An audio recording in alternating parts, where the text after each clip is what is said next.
Bayangin kalau game yang lo mainin setiap hari tiba-tiba menjadi kenyataan. Inilah yang dialami seorang anak muda biasa yang dikenal sebagai Master Loki. Awalnya dia cuma pemain fanatik sebuah game RPG populer. Game itu mempunyai konsep yang sederhana tetapi brutal. Menaklukkan tower dengan 100 lantai. Di setiap kelipatan 5 ada bos yang mengerikan hingga monster yang kuat. Bahkan sangat mustahil dikalahkan oleh kebanyakan pemain. Sebagai master, dia punya satu keunggulan, yaitu kemampuan Infinite Gacha.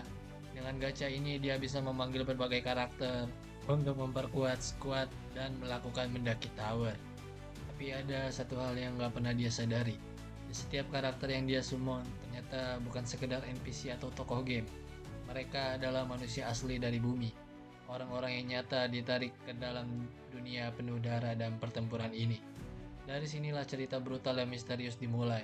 Bagaimana seorang master yang tadinya hanya pemain biasa harus bertanggung jawab atas hidup dan mati pasukan yang dia panggil. Mampukah dia menaklukkan 100 lantai tower dengan rahasia yang kelam di balik Infinite Gacha? Oke, penasaran kan sama kisahnya? Langsung aja. Cerita Pick Me Up Infinite Gacha sampai chapter akhir. Di awal kisah kita diperkenalkan pada sekelompok orang asing yang tiba-tiba terdampar di sebuah tempat yang misterius. Pertama, ada Mormon Carl, seorang mercenari tangguh yang langsung bertanya dengan wajah penuh kebingungan. Di mana ini? Apa kalian tahu tempat apa ini? Namun, tak ada yang bisa memberi jawaban yang pasti. Lyle pun menjawab, dia adalah seorang penjaga toko kayu dari Edora, hanya bisa menjawab dengan ragu. Maaf, aku tidak ingat apapun. Namun, tak ada yang bisa yang memberi jawaban yang pasti. Lyle, penjaga toko kayu dari Edora hanya bisa menjawab dengan ragu. Maaf, aku tidak ingat apapun. Lalu muncullah sosok perempuan pertama, dia bernama Jenna, gadis yang hidup di hutan terpencil. Dengan nada bingung, ia menambahkan, aku juga tidak tahu apa yang sedang terjadi di sini. Dan akhirnya, tokoh utama kita muncul, Honey Slark, seorang petani yang sederhana. Dengan nada lirih, ia bergumam, sama, aku juga tidak tahu kenapa bisa ada di sini. Kebingungan menyelimuti semua orang, mereka pun saling bertanya, tempat apa ini? Apakah ini mimpi? Jangan-jangan ada magician yang menyeret kita ke sini. Namun, Carl sang mercenary langsung menepis ide itu. Jangan katakan hal bodoh seperti itu. Di tengah suasana yang makin panas, tiba-tiba muncullah sosok kecil yang bercahaya. Dia adalah peri Sel. Dengan nada ringan tapi penuh wibawa, ia berkata, "Hei, apa yang kalian bicarakan? Master akan segera membuka Space Time Rift. Bersiaplah untuk bertarung." Semua orang pun terdiam, terkejut dan bingung. Mereka menatap peri itu dengan penuh curiga. "Siapa kau ini? Kau yang membawa kami ke sini?" Karl yang sejak awal sudah kesal, langsung maju sambil menghunuskan pedangnya. "Beraninya kau berpura-pura bodoh setelah menculik kami semua. Aku akan membuatmu bicara." Namun Nisel hanya menghela napas dan menatapnya dengan sinis. "Kalau kau tidak mau mati, berhentilah sekarang, Carl." Tapi Carl tidak peduli dengan ucapan Nisel. Dengan wajah yang penuh amarah, ia menghunuskan pedangnya dan berteriak, "Wahai makhluk kecil sepertimu, akan kuajarkan sopan santun." Dalam sekejap, Carl pun menerjang. Pedangnya berayun, namun justru kepalanya sendiri yang tertebas. Setelah semua yang telah terjadi, terdapat sebuah notifikasi. Hormon Carl telah kembali ke dekapan sang dewi. Pertarungannya akan dikenang selamanya. Semua orang pun histeris. Mereka gemetar ketakutan. Tak percaya mercenary tangguh seperti Carl bisa mati secepat itu. Esel pun menatap mereka dengan tajam, memperlihatkan wajah aslinya yang dingin. "Aku sudah bilang, berhentilah sebelum terlambat. Kalau saja kalian mendengarkanku, hal ini tak akan terjadi." Dengan suara lantang yang menggema, ia memperingatkan yang lainnya. "Siapapun yang mencoba melawanku akan berakhir menjadi mayat. Itu namanya pertahanan diri." Ketegangan makin terasa. Salah satu dari mereka memberanikan diri bertanya, "Kalau begitu, apa yang kau inginkan dari kami?" Isel menyeringai. "Apa yang kuinginkan? Hanya satu, dengarkan perintahku, bertarunglah, dan menangkan pertempuran tersebut." Sesederhana itu. Tak lama kemudian sebuah notifikasi di udara muncul. Isel pun tersenyum puas, baru bisik dalam hati. Akhirnya, Master telah memulai pendakian tower. Dengan teriakan lantang ia memberi aba-aba terakhir. "Semuanya, bersiaplah." Setelah Carl mati dengan tragis, Suasana sangat menjadi mencekam. Periesel menatap semua orang dengan dingin lalu berteriak. Lyle, Lanto, Marlin, Kelkat, Jackson, lihatlah portal itu dan masuklah. Atau kalian akan berakhir seperti Carl. Intimidasi Sel membuat semua orang merasa gemetar. Namun, tiba-tiba Han memberanikan diri untuk bersuara. Tunggulah, Sel mendengus kesal. Kau lagi. Apalagi yang kau mau? Han menatap tajam. Kami semua hanyalah hero bintang 1, bahkan tanpa senjata. Kalau kau menyuruh kami masuk begitu saja, itu sama saja dengan bunuh diri. Hero bintang 2 baru saja mati kan? Jika kau benar-benar ingin kami bertarung, maka suruhlah mastermu untuk menurunkan senjata untuk kami. Ucapan Han membuat semua orang terdiam. Bahkan Jenna yang sejak tadi memperhatikan Han dan bergumam dalam hati. Tower? Apa yang dia maksud dengan tower? Giselle tertegun sejenak, lalu tersenyum tipis. Kau benar sekali. Ia akan segera membuka komunikasi dengan sang master. Bukankah pertempuran akan lebih menarik jika para hero dibekali dengan perlengkapan? Master, turunkan senjata untuk mereka. Dan tak lama kemudian notifikasi pun muncul. Senjata dan perlengkapan mulai bermunculan. Lyle pun menoleh kepada Han dengan rasa yang ingin tahu. Namamu Han bukan? Apa sebenarnya yang kau ketahui tentang tempat ini? Han hanya bisa menjawab dengan singkat. Aku pun belum lama di sini, tapi dengarkan baik-baik. Sebentar lagi semuanya akan dimulai. Ambil senjata kalian sekarang. Dimulai? Apa maksudmu? Salah satu dari mereka yang bertanya dengan panik. Han menatap lurus ke depan. Pertarungan. Kata itu membuat semua orang bergegas mengambil perlengkapan. Parti pertama akhirnya terbentuk dan bersiap memasuki portal. Namun sebelum masuk, Lyle menjerit kaget. Apa? Tubuh Carl menghilang. Apakah ini karena sihir? Yasel menukas dengan dingin. Diamlah, parti pertama. Segera masuk ke dalam portal itu sekarang. Dengan penuh ketakutan, parti satu pun terhisap ke dalam portal dungeon. Sementara itu, Jenna memperhatikan Han yang terlihat sibuk memeriksa sebuah perisai di tengah kekacauan. Ia bergumam dalam hati. Di tengah situasi seperti ini, dia masih sempat memikirkan perisai. Siapa sebenarnya orang ini? Jenna pun mendekatinya. Kau tahu sesuatu kan? Kenapa kita butuh senjata? Di mana sebenarnya kita? Dan siapa peri itu? Han hanya menatap dingin. Kau terlalu banyak bertanya. Pergi ke medan perang, bunuh semua musuh, dan cari tahu sisanya sendiri. Jenna pun terdiam. Dia mulai menyadari, Han bukanlah orang yang biasa. Dia dingin, tapi jelas tahu sesuatu. Tak lama kemudian, muncul notifikasi lain. Parti pertama, wipe out. Giselle menjerit marah.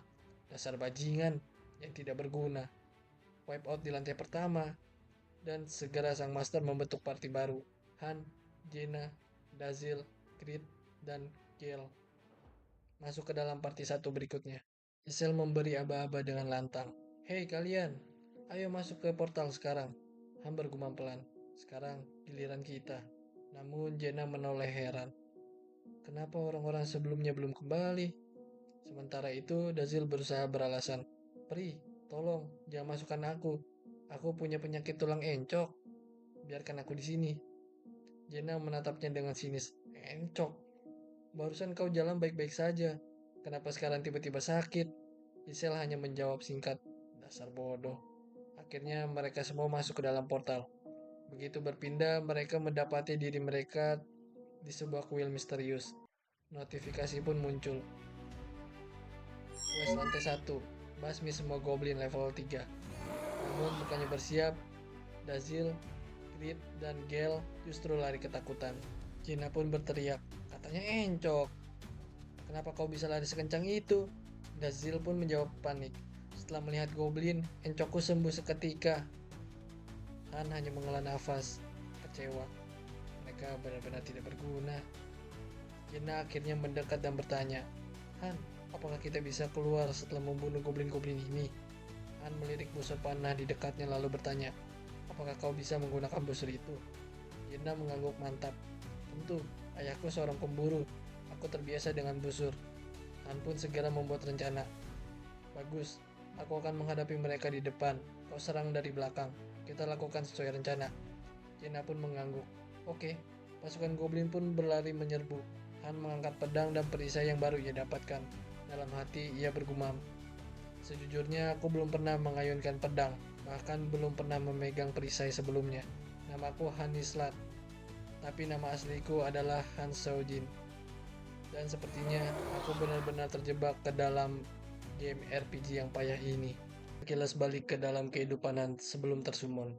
Kita diperkenalkan dengan game yang bernama Pick Me Up, sebuah game mobile buatan Mobius Studio dengan konsep mendaki menara tower 100 lantai. Tujuan pemainnya sederhana, menyelesaikan raid dari lantai 1 hingga lantai 100, sambil membangun base camp, memproduksi material, dan tentu saja memanggil hero lewat sistem gacha. Kan dulunya hanyalah seorang master, pemain elit yang mengendalikan para hero di dalam game ini. Saat itu, Pick Me Up sedang mengadakan event dungeon, sebuah mode baru yang membuat banyak pemain sangat penasaran. Tapi, berbeda dari game yang lainnya, Pick Me Up mempunyai sistem yang sangat keras. Jika seseorang hero mati sekali, maka ia akan hilang selamanya. Tidak peduli seberapa banyak upgrade, waktu, dan usaha yang telah dicurahkan. Semuanya akan lenyap begitu saja. Di tengah raid, tiba-tiba muncul peringatan yang sangat aneh. Seluruh anggota party Han terlihat dipenuhi oleh ketakutan. Han yang terbiasa membaca pola serangan bos, Han pun merasa aneh. Sampai ia menyadari ada satu sosok yang sangat mencurigakan. Seorang karakter dengan level 999 dengan nama yang sangat aneh. Seolah bug terjadi dalam sebuah sistem. Satu persatu anggota party Han mati mengenaskan, dan Han pun kalah. Namun sebelum layar kembali ke menu, sosok misterius itu menatapnya dengan langsung. Tubuhnya gelap pekat, matanya merah menyala, gigi yang tajam. Menyeramkan, ia berbisik. Akhirnya, aku telah menemukanmu. Han merasa merinding. Sosok itu bukanlah sekedar bug, melainkan sesuatu yang lebih menakutkan. Layar Han pun tiba-tiba menjadi gelap. Lalu muncul sebuah notifikasi yang aneh, membuat akun baru. Han pun merasa kebingungan. Tubuhnya tak bisa bergerak. Bahkan benda-benda di kamarnya tak bisa ia rasakan. Dan pertanyaan terakhir muncul, apakah kau ingin memulai tutorial? Sekejap mata, Han mendapati dirinya berada di sebuah desa kecil di benua Heim.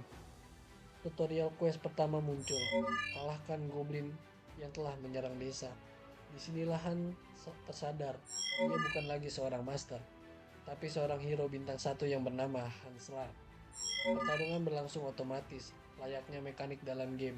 Namun rasa sakit dan ancaman sebuah nyawa terasa sangat nyata. Han benar-benar ketakutan, tapi berhasil bertahan. Ini kita diperlihatkan bahwa Han telah menyelesaikan tutorial stage 1. Lalu Han dibawa ke dalam suatu tempat, dan Han pun berkata, tempat ini seperti tidak asing di mataku. Apakah ini adalah game Pick Me Up yang pernah aku mainkan dulu? Tak lama kemudian, sebuah gerbang cahaya muncul. Dari dalamnya keluar sosok bernama Sei Radasteri, seorang hero grid super rare bintang 4 dengan kelas Knight. Ia berasal dari akun Whatever, sang master yang kini mengendalikan party baru mereka. Perbedaan antara Han dan Sei sangatlah mencolok. Saat Han masih kewalahan menghadapi satu goblin, Sei dengan mudah menghabisi 5 goblin seorang diri. Sei pun berkata kepada Han, apakah kau seorang pemula? Melihat dari postur kau yang sangat kacau, Han hanya menjawab dengan singkat, ya, karena ini adalah pertama kalinya. Setelah pertempuran usai, notifikasi baru pun muncul. Sintesis hero telah tersedia. Bagi pemain lama seperti Han, ia tahu bahwa ini adalah sistem yang sangat berbahaya. Sintesis berarti memperkuat hero dengan mengorbankan hero yang lainnya. Han merasakan firasat yang sangat buruk karena ia hanyalah bintang 1. Sementara Sei adalah bintang 4. Normalnya pasti Han lah yang akan dikorbankan. Tiba-tiba muncul peri kecil yang bernama Yesel, asisten para master. Yesel mendorong Han untuk masuk ke dalam bangunan sintesis. Namun Han terkejut karena ia mengenali nama Yesel. Bagaimana kau tahu namaku? Tanya dari Yesel dengan curiga. Han akhirnya mengaku bahwa aku bukanlah Han Slat, melainkan aku adalah Han Sojin, seorang pemain Pick Me Up yang berasal dari bumi. Pengakuan itu membuat Yesel syok sangat luar biasa. Ia tak percaya manusia dari bumi bisa berada di dalam game. Meski kebingungan, Isel tetap memaksa. Han harus mengikuti alur permainan. Ia pun menendang Han masuk ke dalam ruangan sintesis. Proses sintesis dimulai. Han sudah sangat pasrah bahwa ia akan dikorbankan. Namun di luar dugaan, Master justru memilih mengorbankan Sei, sang hero bintang 4. Cahaya memenuhi ruangan, Sei perlahan menghilang. Namun sebelum lenyap ia berpesan, "Aku serahkan semuanya padamu, Han." Han terkejut. Ia tidak mengerti alasan kenapa sang master mengambil keputusan itu. Tapi tubuhnya kini dipenuhi oleh kekuatan baru. Sejak saat itu, Han sadar bahwa dunia game ini bukanlah sebuah permainan. Ada penderitaan nyata di balik setiap sistemnya, terutama sintesis, mekanik yang membuat banyak hero jatuh ke dalam depresi dan juga keputusasaan. Kembali ke masa kini, Han dan partinya menghadapi invasi goblin. Para hero sangat panik dan berusaha untuk melarikan diri. Sementara Jaina, salah satu anggota, berteriak dengan lantang agar mereka bertarung. Han yang fokus pada pertarungannya, namun karena sempat teralihkan, seekor goblin berhasil melukai tangannya hingga parah. Meskipun begitu, dengan strategi dan pengalaman sebagai mantan master peringkat 5 dunia yang mempunyai nama Master Loki, Han berhasil membalikkan keadaan. Bersama Jaina, mereka mengalahkan semua monster, dan Han dinobatkan sebagai MVP raid kali ini. Namun, luka dan rasa sakit, dan juga kenyataan bahwa ia kini telah terjebak sebagai hero bintang 1, membuatnya sangat yakin bahwa sosok misterius level 999 lah yang telah menyeret masuk ke dalam dunia ini. Dan sejak saat itu, Han pun bertekad bertahan hidup hingga akhir, apapun yang akan terjadi. Skin dibuka di arena pelatihan. Han terlihat sedang berlatih keras, keringat yang bercucuran, wajah yang penuh tekad, lalu ia tersadar. Hidup sebagai hero bintang 1 sama saja seperti berada di tepi jurang. Terdapat dua pilihan untuk mati di dunia ini. Pertama, mati karena sintesis, dan yang terakhir, mati dalam pertempuran. Karena itu, Han memaksa dirinya untuk berlatih fisik. Han berkata, "Kalau aku tidak bisa beradaptasi, maka aku akan mati. Kalau aku tidak bisa menerima aturan dunia ini, maka aku akan dipermainkan oleh sistem." Bukan cuma fisik yang harus kuat, tapi juga mental Han. Lalu Han tersadar kalau dia masih jadi orang yang penuh ketakutan. Dia nggak akan pernah bisa bertahan. Ia mengingat masa kecilnya yang penuh kesulitan. Saat itu, ia selalu mengandalkan dirinya sendiri untuk tetap hidup. Dan kini, dia harus kembali melakukannya. Lalu datanglah si Jenna.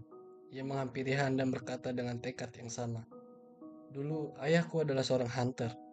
Menembakkan panah sudah jadi hobiku. Aku tidak menjadi beban tim. Menangis tidak akan mengubah apa-apa." Lalu Han terkejut setelah mendengar apa yang dikatakan oleh Jenna. Ia memperhatikan level Jenna yang kini sudah meningkat ke level 2.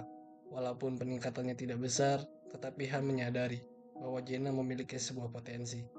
Ia mungkin masih ceroboh, tapi mempunyai mental yang kuat dan skill yang sangat berguna. Seperti batu permata yang belum diasah, gumam dari Han. Akhirnya Han menerima permintaan Jenna untuk bekerja sama. Mereka berjabat tangan, lalu sebuah notifikasi pun muncul. Bonus pertemanan berhasil dibuat. Efeknya, hero yang saling berteman akan mendapatkan buff tambahan. Setelah itu, Han memanggil peri Ysel. Tapi Ysel muncul dengan wajah yang sangat kesal. Ia kesal karena Han terus bertanya yang macam-macam. "Aku tidak akan memberitahumu apapun. Kalau kau penasaran, panjatlah towernya. Semua jawaban ada di sana," gumam dari Ysel. Han kemudian menanyakan sesuatu yang membuat Ysel kaget. Apakah hanya aku yang bisa melihat status hero? Ekspresi Ysel terlihat gugup, mencoba menyangkal. Tapi hanya penuh dengan perhitungan secara langsung, ia menyimpulkan. Hanya dialah yang bisa membaca pesan game dan pesan dari Master. Lalu, jadi kejadian ketika Sei bintang 4 dikorbankan untukku, itu bukanlah sebuah kecelakaan. Itu adalah sebuah kesalahan Master. Mereka membuang keberuntungan langka hanya karena salah input. Waktu pun berjalan. Sudah 1 minggu sejak Han masuk ke dunia game. Dari hasil observasi yang ia lakukan, lalu ia menyadari ada aturan baru di dunia ini. Aturan pertama, makanan dan minuman selalu tersedia keesokan harinya. Aturan kedua, jika seseorang sangat menginginkan sebuah benda, maka benda itu akan muncul. Tetapi, aturan ini tidak berlaku untuk senjata api. Aturan ketiga, hero dengan bintang sama ternyata punya kemampuan bertarung yang berbeda-beda. tergantung bagaimana cara master untuk membimbingnya. Lalu Han juga menjelaskan tentang 3 kategori utama dalam penilaian hero oleh para master.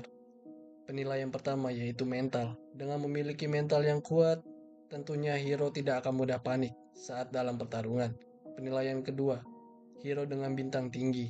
Hero dengan bintang tinggi tentunya memiliki sebuah skill yang sangat hebat setelah dilakukan summon. Penilaian ketiga, fisik. Hero dengan fisik yang kuat tentunya membuat hero mampu bertahan lebih lama dalam pertarungan. Han menyadari bahwa dirinya hanyalah hero bintang 1. Jadi, satu-satunya jalan adalah fokus untuk mengasah fisiknya. Lalu, waktu yang ditunggu pun telah tiba. Master telah kembali login. Han yang sudah berlatih keras berhasil meningkatkan levelnya hingga level 5, lalu mendapatkan 2 skill baru. Ia pun siap menghadapi perintah berikutnya. Master telah melakukan summon hero baru. 3 hero bintang 1, yaitu Iron, Toby, dan Yerson. Sama seperti Han dulu. Mereka bertiga pun kebingungan dan panik. Tanpa basa-basi, Jaina telah menyuruh mereka untuk bersiap bertarung. Tetapi Toby yang kebingungan hanya bisa berkata, "Hah? Bertempur? Siapa kalian? Apa yang telah terjadi di sini?" Lalu Giselle pun membuka portal menuju lantai 2 tower. Hero baru itu pun marah-marah, tetapi Giselle memberi mereka pelajaran agar diam. Pada akhirnya mereka pun ditarik ke arena pertempuran. Sesampai party 1 tiba di lantai 2 menara, lalu kita diperlihatkan oleh monster-monster yang sudah menunggu. Serigala level 4 dan Goblin level 3. Para hero baru yang merasa syok dan ketakutan, muncullah sebuah notifikasi. Karena rasa takut, seluruh status ketiga hero turun sebanyak 30%. Bahkan Jaina pun sempat terpengaruh meskipun ia sudah memiliki banyak pengalaman, tapi disinilah Han menunjukkan kepemimpinannya. Ia berkata dengan tegas, "Jaina, kau urus para goblin, dan aku akan menghadapi para wolf." Pertarungan pun dimulai. Monster menyerang serentak. Para hero baru pun hanya bisa ketakutan. Tetapi Han dan Jaina menunjukkan kekuatan mereka. Han dengan latihan kerasnya mampu melawan serigala dengan gerakan yang sangat tegas, penuh presisi, dan juga penuh strategi. Sementara Jaina yang semakin terbiasa dengan dunia ini menghujani goblin dengan panahnya. Akhirnya pertempuran pun selesai. Mereka kembali melalui portal. Hari itu, Han dan Jaina sekali lagi membuktikan bahwa hanya dengan keberanian, kerjasama, dan tekad mereka bisa bertahan. Han mulai memperlihatkan dirinya sebagai pemimpin yang berbeda dari hero bintang 1 lainnya. Dia bukan hanya pion yang menunggu perintah master, tetapi seseorang yang punya tujuan, strategi, dan ambisi untuk bertahan hingga mencapai puncak power. Seperti biasa, Han kembali keluar sebagai MVP di dalam partinya. Pesan sistem pun muncul, memberitahu kalau mereka akan segera naik ke lantai 3. Jaina yang terkejut langsung bertanya-tanya, sementara Han dengan tenangnya menjelaskan kepada Jaina, "Jika master kita gegabah, dia langsung memaksa kita untuk melakukan raid di lantai itu. Tapi kalau itu dilakukan sekarang, maka kita semua akan mati. Untungnya, kali ini master justru memilih untuk lockout dalam permainan." Han menghela napas dengan lega. Setidaknya, ia tidak harus bertarung lagi untuk saat ini. Namun di dalam benak pikirannya, Han mulai melakukan analisa. Apa mungkin Master berencana menaiki satu lantai setiap harinya? Jika waktu di sini berjalan 3 kali lebih lambat daripada di waiting room, berarti mereka akan login lagi 3 hari ke depan. Tak lama, notifikasi status pun muncul. Han naik ke level 6. Strength-nya bertambah 2 poin, meski intelligence-nya justru turun 1 poin. Lalu Han menyimpulkan kalau tubuhnya memang sudah berkembang lebih kuat. Sementara itu, para hero baru mulai menekan Jaina dengan berbagai pertanyaan. Mereka ingin jawaban yang bahkan Jaina sendiri tidak tahu. Han hanya bergumam dalam hati. Bintang 1 hanyalah orang-orang yang biasa. Orang-orang yang bahkan tidak pernah mencium aroma medan perang. Kurasa aku mulai paham kenapa mereka disebut sebagai sampah. Ia lalu teringat seorang mercenary bernama Carl. Seseorang yang bintang 2. Dari pengamatannya, Han menyadari sesuatu. Hero dengan profesi pertempuran cenderung disummon dengan bintang yang lebih tinggi. Semakin tinggi bintangnya, semakin besar ketenangan mereka menghadapi bahaya. Berbeda dengan bintang satu, yang sekali dilempar ke medan perang, langsung panik dan terjebak ke dalam status fear. Han pun kembali mengingat si hero bintang 4 yang sebelumnya ia temui. Apa mereka semua disummon dengan berbekal pengetahuan? Apa mereka sadar betul tujuan mereka bertempur? Pikir dari Han. Di tengah renungan itu, Jenna mendekati Han. Dengan wajah yang lelah ia berkata, "Aku sudah angkat tangan menghadapi para hero baru itu. Han, tolonglah aku. Mungkin kau bisa menenangkan mereka." Namun Han menjawab dengan santai, "Tidak perlu, Jenna. Mereka akan mati sebentar lagi." Perkataan itu membuat salah satu hero tidak terima. Ia dengan kasar menarik baju Han, mengancam karena tak mendapatkan jawaban dari Han. Han yang kesal langsung melayangkan tinju ke wajahnya. "Kalian semua sampah, bersembunyi di belakang. Sementara kami mempertaruhkan nyawa di depan sana." Tegas dengan penuh amarah, Han menghadik mereka tanpa rasa takut. Hari berikutnya, di arena pelatihan, hanya Han dan Jenna yang terlihat serius berlatih. Sementara tiga kroco lainnya memilih mencari jalan keluar. Meski sia-sia, karena di dunia ini tidak ada pintu keluar. Han dan Jenna terus mengasah kemampuan mereka.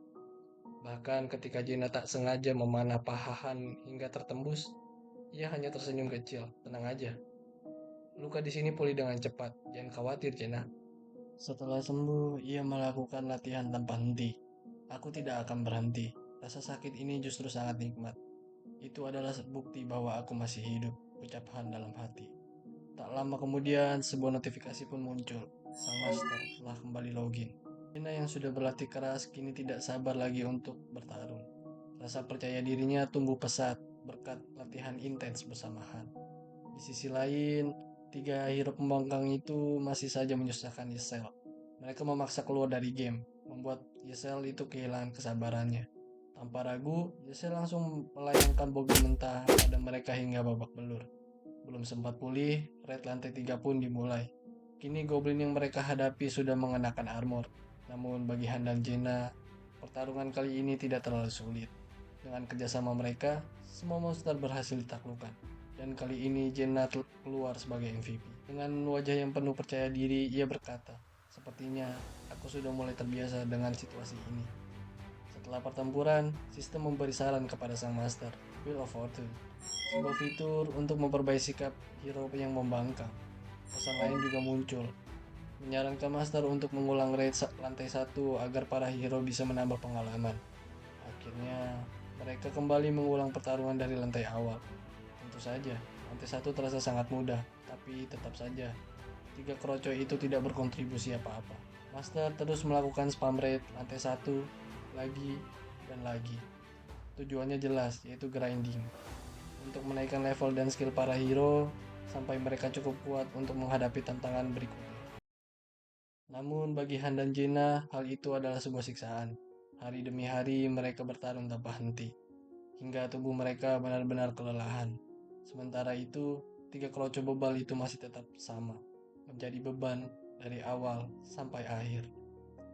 Jenna yang melampiaskan kekesalannya kepada Han dan berkata, "Aku bisa gila kalau terus-terusan harus mengurus orang-orang seperti mereka, Han." Lalu Han menjawab dengan dingin, "Tenang saja, Jenna. Semua akan berakhir hari ini." Dan pada akhirnya mereka diarahkan ke bangunan sintesis, tempat di mana para hero lemah akan dikorbankan demi memperkuat hero yang lainnya. Ketiga kroco itu masih belum tahu apa yang telah menanti mereka. Han hanya bisa tersenyum tipis dan bergumam dalam hati, "Selamat tinggal, dasar orang-orang tolol yang menyia-nyiakan kesempatan yang sudah diberikan kepada kalian." Sesi pun ditutup dengan tampilan peta. Peta itu memperlihatkan 5 area dengan fungsi yang berbeda-beda. Yang pertama, asrama, tempat untuk beristirahat dan menyimpan rasa lelah para hero. Yang kedua, arena latihan. Arena latihan berfungsi untuk berlatih skill, kemampuan, dan mempertajam skill yang dimiliki oleh para hero. Yang ketiga, plaza, tempat para hero untuk berkumpul sebelum untuk melakukan space time rift. Yang keempat, battle facility, yang hanya aktif jika master login untuk melakukan sebuah sintesis hero. Dan yang terakhir, alchemy facility, yang fungsinya untuk melakukan summoning hero. Begitulah akhir dari chapter 4 Pick Me Up. Pertarungan mulai menunjukkan pola intrinsik antar hero yang semakin terasa, dan masa depan Han di dunia game ini semakin suram sekaligus penuh misteri.